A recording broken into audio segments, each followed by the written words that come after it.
யார் இந்த டிடிவி தினகரன்? 15 வருடங்களுக்கு முன்னால் தேனியே இவர் கையில் இருந்தது என்று சொன்னால் மிகை ஆகாது. வரலாற்றில் எந்தவொரு பாராளுமன்ற உறுப்பினரும் செய்யாத காரியங்களை இவர் செய்தார். பெரியகுளம் பாராளுமன்ற தொகுதி தற்போது தேனி பாராளுமன்ற தொகுதி என்று அழைக்கப்படுகிறது. இத்தொகுதியில் ஆண்டிப்பட்டி, கம்பம், போடி, பெரியகுளம், சோழவந்தான், உசிலம்பட்டி என 6 சட்டமன்ற தொகுதிகள் அடங்கியுள்ளது. ஒவ்வொரு தொகுதிக்கும் ஒரு ஆண்டு வீதம் 5 தொகுதிகளில் 5 ஆண்டுகள் வாடகைக்கு வீடு வாங்கி தங்கியிருந்தார். மக்களோடு மக்களாக தொகுதியிலேயே தங்கி அவர் மக்களுக்கு பல நலத்திட்டங்களை செய்துள்ளார். அதற்கு சான்றுகள் தேனி மாவட்டத்தில் உள்ள ஒவ்வொரு கிராமம் முதல் நகரம் வரை இவர் பெயர் பதித்த கல்வெட்டுகள் இல்லாத ஊரே இருக்க முடியாது. கோவில்கள், திருமண மண்டபம், திருமண உதவிகள், படிப்புதவி, ஏழை எளிய மக்களுக்கு தனியாக இவர் சொந்த பணத்தில் படிப்பு வசதி செய்து தருதல் என பட்டியலிட்டு கொண்டே போகலாம். ஒவ்வொரு வீட்டு விசேஷத்திலும் தனது சொந்த வீடு போல் வந்து அவர்களுக்கு வேண்டியதை செய்து கொடுப்பதும், ஒவ்வொருவர் வீட்டு விசேஷத்திலும் முழுமையாக பங்கேற்பதும் இவரது தனி சிறப்பு.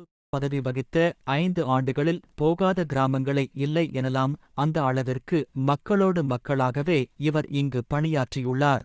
அதுபோக ஆண்டிப்பட்டி இடைத்தேர்தலில் முன்னாள் முதலமைச்சர் செல்வி ஜெயலலிதா அவர்கள் போட்டியிட்ட போது டிடிவி தினகரன் ஜெயலலிதாவிற்காக பிரச்சாரம் செய்தார். ஒரு பாராளுமன்ற உறுப்பினர் ஒரு முதல்வருக்கு பிரச்சாரம் செய்தது அதுவே முதல் முறை. மக்கள் தன் வீட்டில் ஒருவராக பார்க்க ஆரம்பித்தனர். மற்ற தொகுதிகளில் கட்சியின் தலைவர்தான் சட்டமன்ற, பாராளுமன்ற வேட்பாளர்களுக்கு பிரச்சாரம் செய்வார்கள். ஆனால் இங்கு ஒரு பாராளுமன்ற உறுப்பினர் தன் தலைவருக்கே பிரச்சாரம் செய்தது ஒரு சாமானியனின் வெற்றியாக கருதப்பட்டது. இவர் அம்மாவை விட சிறந்த தலைவராக விளங்கி விடுவார் என்ற காரணத்தினால் அம்மா அவர்களே இவரை விலக்கி வைத்ததாக இன்று வரை ஒரு பேச்சும் மக்களிடையே உள்ளது.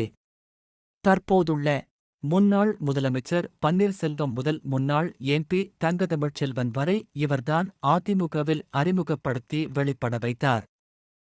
என்னதான் காலம் இவரை மக்களிடம் இருந்து தள்ளி வைத்திருந்தாலும் இத்தனை ஆண்டுகள் கழித்தும் இவர் செய்த அனைத்து நல்லவைகள் யாவும் ஒவ்வொரு கிராம கல்வெட்டுகளிலும் பதிந்துள்ளது.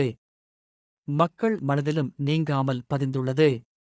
இருந்தாலும் இப்பொழுது உள்ள தலைமுறைக்கு இவரை பற்றி தெரிந்திருக்க வாய்ப்பு இல்லை.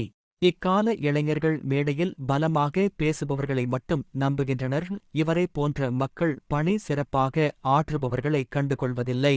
இருந்தாலும் மீண்டும் ஒருமுறை டிடிவி தினகரனை தேடி தொகுதியிலேயே வெற்றி பெற செய்து இவரின் திறமையை மீண்டும் இக்கால தலைமுறைக்கு வெளிக்கொண்டு வந்து இளைஞர்களுக்கும் இவர் அருமையை புரிய வைப்பதற்காக கட்சியினர் மற்றும் இத்தொகுதி பொதுமக்கள் அனைவரும் மிகவும் முயன்று வருகின்றனர்.